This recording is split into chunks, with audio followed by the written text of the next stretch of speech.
जय हिंद दोस्तों, आपका एक बार फिर से स्वागत है हमारे YouTube channel static GK by RJ पर। जैसा कि मैंने पॉलिटी सीरीज शुरू किया था, उसका आज ये एपिसोड नंबर 7 होने वाला है। और आज हम बात करने वाले हैं भारत के राष्ट्रपति, जो कि हमारा अनुच्छेद 52 से 62 तक है। आप किसी भी वनडे एग्जाम की तैयारी कर रहे हो और अगर पॉलिटी सब्जेक्ट उस एग्ज़ाम में पूछा जा रहा है तो यह सीरीज आपके लिए काफ़ी ज़्यादा महत्वपूर्ण होने वाली है, क्योंकि हम इस सीरीज में कवर करने वाले हैं अनुच्छेद 1 से लेकर अनुच्छेद 395 तक। और लास्ट में करेंगे हम लोग भारत के जितने भी संविधान संशोधन हैं और 12 अनुसूचियों के बारे में। अगर आप यह सीरीज कंप्लीट देख लेते हो तो आपको किसी अन्य सोर्स पर डिपेंडेंट होने की कोई आवश्यकता नहीं है, क्योंकि यह सीरीज आपके लिए काफ़ी ज़्यादा यूजफुल और बहुत ही ज़्यादा महत्वपूर्ण होने वाली है। तो चलिए इस वीडियो को शुरू करते हैं। उससे पहले यदि आप हमारे YouTube channel static GK by RJ पर नए हैं तो हमारे चैनल को सब्सक्राइब कर लीजिए, बेल आइकन प्रेस कर लीजिए, जिससे कि दोस्तों आगे आने वाले इस सीरीज के एपिसोड आप तक जल्द से जल्द नोटिफिकेशन के रूप में प्राप्त हो सकें। और यदि आप इस सीरीज का PDF चाहते हैं तो आप हमारे Telegram channel static GK by RJ से जुड़ सकते हैं, जिसका लिंक मैं आपको डिस्क्रिप्शन में दे दूँगा। तो चलिए वीडियो को शुरू करते हैं। एपिसोड 7 शुरू करने से पहले आइए हम लोग एपिसोड 1 से लेकर एपिसोड 6 तक फटाफट रिवीजन कर लेते हैं। जैसा कि हमारा भाग 1 संघ और उसके राज्य क्षेत्र अनुच्छेद 1 से 4 तक है। अनुच्छेद 1 है इंडिया या भारत राज्यों का संघ है। अनुच्छेद 2 भारत के संघ में नए राज्यों का प्रवेश और स्थापना। अनुच्छेद 3 भारत की सीमा के अंतर्गत नए राज्यों का निर्माण और वर्तमान राज्यों के क्षेत्र सीमाओं या नामों में परिवर्तन। अनुच्छेद 4 है अनुच्छेद 2 और 3 में किए गए संशोधन साधारण बहुमत के माध्यम से किए जाते हैं। इनके लिए अनुच्छेद 368 के तहत संविधान संशोधन की आवश्यकता नहीं होती है। ये हमारे भाग 1 के अनुच्छेद 1 से 4 तक थे और भाग 1 का नाम है संघ और उसके राज्य क्षेत्र। अब हमारा भाग 2 है नागरिकता और यह हमारा अनुच्छेद 5 से 11 तक होने वाला है। और अनुच्छेद 5 है 26 जनवरी 1950 को भारत के नागरिक कौन थे। अनुच्छेद 6 पाकिस्तान से भारत आने वाले लोगों के बारे में प्रावधान। अनुच्छेद 7 भारत से पाकिस्तान जाने वाले लोगों के बारे में प्रावधान। अनुच्छेद 8 भारत के बाहर रहने वाले भारतीय उद्भव के कुछ व्यक्तियों के नागरिकता के अधिकार। अनुच्छेद 9 यदि किसी व्यक्ति या नागरिक ने भारत की नागरिकता छोड़ किसी अन्य देश की नागरिकता स्वेच्छा से ग्रहण कर ली है तो उसकी भारत की नागरिकता स्वतः समाप्त हो जाएगी। अनुच्छेद 10 नागरिकता के अधिकारों को संसद के संविधान संशोधन करने तक बना रहना, अर्थात अनुच्छेद 5, 6, 7, 8, 9 में दिए गए सभी प्रावधान संसद की अनुमति तक बने रहेंगे। अनुच्छेद 11 है नागरिकता के संबंध में विधि बनाने का अधिकार सिर्फ भारत के संसद को प्राप्त है, अतः राज्य या विधानमंडल नागरिकता के संबंध में विधि बनाने का अधिकार नहीं रखता है। अब हमारा यहाँ से भाग 3 शुरू होता है, जो कि है मौलिक अधिकार, और यह हमारा अनुच्छेद 12 से 35 तक होने वाला है। अनुच्छेद 12 राज्य की परिभाषा। अनुच्छेद 13 इसके अंतर्गत राज्य किसी ऐसे कानून का निर्माण नहीं करेगा जो मौलिक अधिकारों के विरुद्ध हो। अनुच्छेद 14 इस अनुच्छेद में 2 प्रावधान हैं। पहला विधि के समक्ष समानता, जो कि ब्रिटेन के संविधान से लिया गया है। दूसरा विधियों का समान संरक्षण, और यह अमेरिका के संविधान से लिया गया है। अनुच्छेद 15 राज्य किसी नागरिक के साथ जाति, धर्म, लिंग, जन्म स्थान, मूल वंश के आधार पर कोई भेदभाव नहीं करेगा। अनुच्छेद 16 लोक नियोजन में समानता। अनुच्छेद 17 अस्पृश्यता का अंत। अनुच्छेद 18 उपाधियों का अंत। अनुच्छेद 19 स्वतंत्रता का अधिकार। अनुच्छेद 20 अपराधों के लिए दोष सिद्धि के संबंध में संरक्षण। अनुच्छेद 21 प्राण एवं दैहिक स्वतंत्रता। अनुच्छेद 21A शिक्षा का अधिकार। अनुच्छेद 22 कुछ दशाओं में गिरफ्तारी और निरोध से संरक्षण। अनुच्छेद 23 मानव दुर्व्यापार और बलात्कार श्रम के विरुद्ध अधिकार। अनुच्छेद 24 कारखानों आदि में बालकों के नियोजन पर प्रतिबंध। अनुच्छेद 25 धर्म के अंतःकरण मानने, आचरण करने, प्रचार करने का अधिकार। अनुच्छेद 26 धार्मिक कार्यों के प्रबंधन का अधिकार। अनुच्छेद 27 धार्मिक कर टैक्स न देने की स्वतंत्रता, यानी धार्मिक कार्य का धन टैक्स फ्री होगा। अनुच्छेद 28 सरकारी खर्च से चलने वाले संस्थान में धार्मिक शिक्षा नहीं दी जाएगी। अनुच्छेद 29 अल्पसंख्यकों के हितों की रक्षा। अनुच्छेद 30 अल्पसंख्यक अपनी संस्थान खोल सकते हैं। अनुच्छेद 31 संपत्ति का अधिकार। अनुच्छेद 32 संवैधानिक उपचारों का अधिकार। अनुच्छेद 33 संसद को सैन्य बल, लोक व्यवस्था बनाने वाले, अधिसूचना, RA से जुड़े लोगों के मौलिक अधिकारों को प्रतिबंधित करने का अधिकार है। इसका कारण है अनुशासन बनाए रखना। अनुच्छेद 34 जिस जगह सैन्य कानून लागू होगा उस क्षेत्र के लोगों के मौलिक अधिकारों पर प्रतिबंध लगाया जा सकता है। अनुच्छेद 35 मौलिक अधिकारों में संशोधन करने की शक्ति सिर्फ भारत की संसद के पास है, राज्य विधानमंडल के पास नहीं है। अब यहाँ से हमारा भाग 4 जो कि राज्य के नीति निर्देशक तत्व चालू होते हैं और यह अनुच्छेद 36 से 51 तक हैं। अनुच्छेद 36, इस अनुच्छेद में राज्य की परिभाषा दी गई है। यह परिभाषा अनुच्छेद 12 की तरह है। अनुच्छेद 37, नीति निर्देशक तत्व न्यायालय द्वारा परिवर्तनीय है, अतः इनकी प्राप्ति के लिए न्यायालय जाने का अधिकार नहीं है। अनुच्छेद 38, राज्य लोक कल्याण की अभिवृद्धि के लिए सामाजिक व्यवस्था बनाएगा। अनुच्छेद 39, स्त्री और पुरुष को समान कार्य के लिए समान वेतन। अनुच्छेद 39A, सामान्य न्याय और निःशुल्क विधि सहायता। अनुच्छेद 40, इसके तहत ग्राम पंचायतों का गठन किया गया, परंतु संवैधानिक दर्जा 73वें और 74वें संविधान संशोधन के माध्यम से 1992 में दिया गया। अनुच्छेद 41, कुछ दशाओं में काम, शिक्षा और लोक सहायता पाने का अधिकार। अनुच्छेद 42, राज्य काम की न्यायसंगत और मनोचित दशाओं तथा प्रसूति सहायता का उपबंध करेगा। अनुच्छेद 43, राज्य कर्मकारों के निर्वाह के लिए मजदूरी, जीवन स्तर एवं अवकाश की व्यवस्था करेगा और कुटीर उद्योगों को प्रोत्साहित करेगा। अनुच्छेद 43 से राज्य उद्योगों में लगे उपक्रमों, संगठनों के प्रबंधन में कर्मकारों का भाग लेना सुनिश्चित करेगा। अनुच्छेद 43B, राज्य सहकारी समितियों के स्वैच्छिक गठन के बारे में प्रावधान करता है। अनुच्छेद 44, नागरिकों के लिए एक समान सिविल संहिता लागू करने का राज्य प्रयास करेगा। अनुच्छेद 45, राज्य 0 से 14 वर्ष के बच्चों को प्रारंभिक बाल्यावस्था की देखभाल करेगा और शिक्षा की व्यवस्था करेगा। अनुच्छेद 46, राज्य अनुसूचित जातियों, अनुसूचित जनजातियों और दुर्बल वर्ग के लोगों के लिए शिक्षा और धन संबंधी के हितों की रक्षा करेगा। अनुच्छेद 47, राज्य लोगों के पोषाहार, जीवन स्तर और लोक स्वास्थ्य को सुधारने का कर्तव्य करेगा। मादक पदार्थों, नशीले पदार्थों के सेवन पर प्रतिषेध करेगा। औषधियों में मादक पदार्थ के प्रयोग पर रोक नहीं है।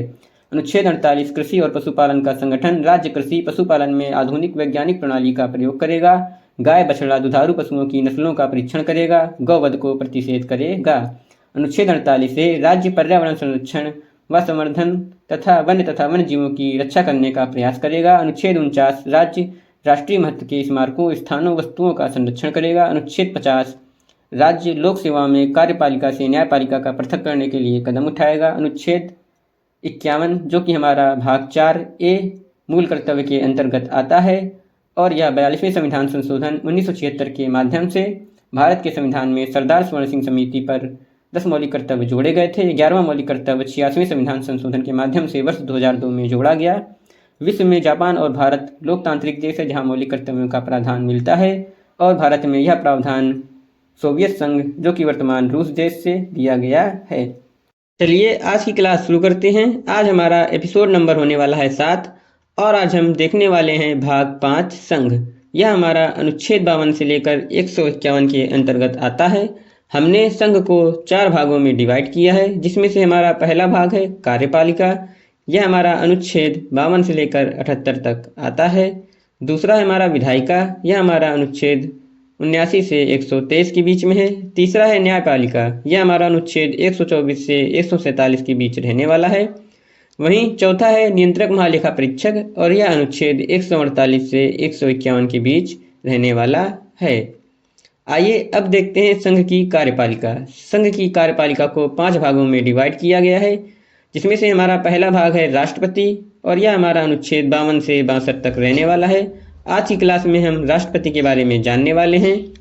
दूसरा है उपराष्ट्रपति, यह हमारा अनुच्छेद 63 से 73 के बीच रहने वाला है। वहीं तीसरा है प्रधानमंत्री एवं मंत्री परिषद, यह हमारा अनुच्छेद 124 से 147। चौथा है हमारा महान्यायवादी, यह हमारा अनुच्छेद 76 है। पांचवा है भारत सरकार के कार्य, ये हमारा अनुच्छेद 77 एंड 78 है। तो हमने संघ की कार्यपालिका को आसान तरीके से पढ़ने के लिए 5 भागों में डिवाइड किया है। तो चलिए हम आज जानने वाले हैं भारत के राष्ट्रपति के बारे में, जो कि हमारा अनुच्छेद 52 से 62 तक रहने वाला है और यह हमारा भाग 5 संघ के अंतर्गत आता है। आइए जानते हैं अनुच्छेद 52 के बारे में। यह हमारा भारत का एक राष्ट्रपति होगा। अनुच्छेद 52 कहता है कि भारत का एक राष्ट्रपति होगा। यह देश का संवैधानिक प्रमुख होगा। यह भारत का प्रथम नागरिक होगा। तो हमारे अनुच्छेद 52 में भारत के राष्ट्रपति के बारे में बात की गई है। आइए अब देखते हैं अनुच्छेद 53। अनुच्छेद 53 के अंतर्गत कार्यपालिका की शक्ति राष्ट्रपति में निहित होगी और उसका प्रयोग वह इस संविधान के अनुसार प्रत्यक्ष या अपने अधीनस्थ अधिकारियों के माध्यम से करेगा। अनुच्छेद 54 राष्ट्रपति का निर्वाचन मंडल। राष्ट्रपति का निर्वाचन मंडल की बात अनुच्छेद 54 में की गई है। इसमें लोकसभा एवं राज्यसभा के निर्वाचित सदस्य, राज्य विधानसभा के सदस्य, दिल्ली पुडुचेरी एवं जम्मू कश्मीर के विधानसभा के निर्वाचित सदस्य हमारे राष्ट्रपति के निर्वाचन मंडल में भाग लेते हैं, जो कि अनुच्छेद 54 के अंतर्गत आता है। अनुच्छेद 55 राष्ट्रपति के निर्वाचन की नीति। तो दोस्तों, अनुच्छेद 55 में राष्ट्रपति के निर्वाचन के बारे में बात की गई है। तो आइए हम जानते हैं राष्ट्रपति का चुनाव किन किन तरीके से होता है। इसमें हमारा पहला है अनुपातिक पद्धति। भारत में राष्ट्रपति का चुनाव मतों के अनुपात के आधार पर होता है, अतः राष्ट्रपति निर्वाचित होने के लिए आधे से एक मत अधिक प्राप्त करना चाहिए। दूसरा है हमारा गुप्त मतदान। राष्ट्रपति का निर्वाचन गुप्त मतदान है, अतः राष्ट्रपति के निर्वाचन में गुप्त तरह से बिना किसी को दिखाए मत का प्रयोग किया जाता है। तीसरा है एकल संक्रमणीय मत प्रणाली। इसमें मतदाता एकल होता है, उसका मत उसकी पसंद के आधार पर एक से अधिक व्यक्तियों को संक्रमित करता है। तो ये हमारे 3 पद्धति है राष्ट्रपति के निर्वाचन के, जो मैंने आपको बता दिया है। अनुच्छेद 56 इसमें राष्ट्रपति के कार्यकाल की बात की गई है। तो आइए जानते हैं राष्ट्रपति का कार्यकाल पद ग्रहण करने की तारीख से लेकर 5 वर्ष का होता है। राष्ट्रपति का पद 5 वर्ष से भी पहले खाली हो सकता है। तो राष्ट्रपति का पद 5 वर्ष से पहले भी खाली हो सकता है। आइए जानते हैं किन तरीकों से ये पद खाली हो सकता है। पहला है त्यागपत्र। राष्ट्रपति अपना त्यागपत्र उपराष्ट्रपति को देते हैं, उपराष्ट्रपति इसकी सूचना लोकसभा अध्यक्ष को देते हैं। दूसरा है महाभियोग। राष्ट्रपति का पद महाभियोग लगाकर भी हटाया जा सकता है, और यह हमारा अनुच्छेद 61 में इसका प्रावधान है। अभी हम आगे अनुच्छेद 61 के बारे में समझने वाले हैं। तीसरा है मृत्यु होने पर। अगर राष्ट्रपति की मृत्यु कार्यकाल के दौरान हो जाती है तो भी राष्ट्रपति का पद खाली हो जाता है। आइए अब हम बढ़ते हैं अनुच्छेद 57 की तरफ, और यह है राष्ट्रपति का पुनर्निर्वाचन। भारत में एक व्यक्ति कितनी भी बार राष्ट्रपति बन सकता है, यह हमारा अनुच्छेद 57 में बताया गया है। जैसे कि डॉक्टर राजेंद्र प्रसाद भारत के 2 बार राष्ट्रपति रह चुके हैं। अनुच्छेद 58 इसमें राष्ट्रपति की योग्यताएं के बारे में बात की गई है। आइए जानते हैं राष्ट्रपति बनने के लिए कौन कौन सी योग्यताएं होनी चाहिए। पहला है भारत का नागरिक हो। दूसरा है वह 35 वर्ष की आयु पूरी कर चुका हो। तीसरा लोकसभा का सदस्य बनने की योग्यता रखता हो, और वहीं चौथा है लाभ के पद पर ना हो। तो अनुच्छेद 58 में राष्ट्रपति बनने की योग्यताएं दी गई थीं। अब हमारा अनुच्छेद 59 है राष्ट्रपति के पद की शर्तें। तो राष्ट्रपति बनने के लिए कौन सी शर्तें होनी चाहिए, वो हमारा अनुच्छेद 59 में दिया गया है। इसमें हमारा पहला है लाभ के पद पर ना हो, वो संसद या राज्य विधानमंडल का सदस्य ना हो, उन्हें 5 लाख रुपए महीना उपलब्धियां या वेतन प्राप्त होगा। राष्ट्रपति को राष्ट्रपति आवास प्राप्त होता है, जो कि रायसीना हिल पर उपस्थित है। सेवा काल के दौरान राष्ट्रपति के वेतन भत्ते में कोई कटौती नहीं होती है, ये मैंने आपको नोट करा दिया है। अनुच्छेद 60 राष्ट्रपति का शपथ। भारत का राष्ट्रपति संविधान की रक्षा, प्रतिरक्षा और परिरक्षा की शपथ लेता है। राष्ट्रपति को शपथ दिलाने का कार्य भारत का मुख्य न्यायाधीश करता है। राष्ट्रपति की शपथ का प्रावधान 3री अनुसूची में नहीं है। अब हमारा अनुच्छेद 61 महाभियोग की प्रक्रिया। जैसा कि मैंने आपको बताया था कि राष्ट्रपति को कार्यकाल के दौरान महाभियोग लगाकर भी हटाया जा सकता है।